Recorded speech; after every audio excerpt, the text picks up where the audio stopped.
बहुत मसरूफ़ रहना भी खुदा की एक नेमत है। हजूमे दोस्तां होना, किसी संगत का मिल जाना,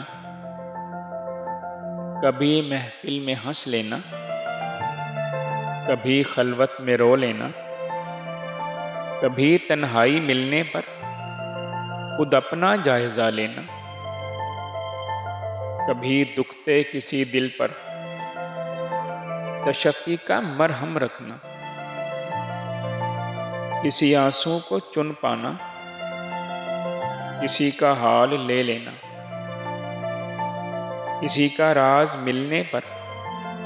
लबों को अपने सी लेना, किसी बच्चे को छू लेना,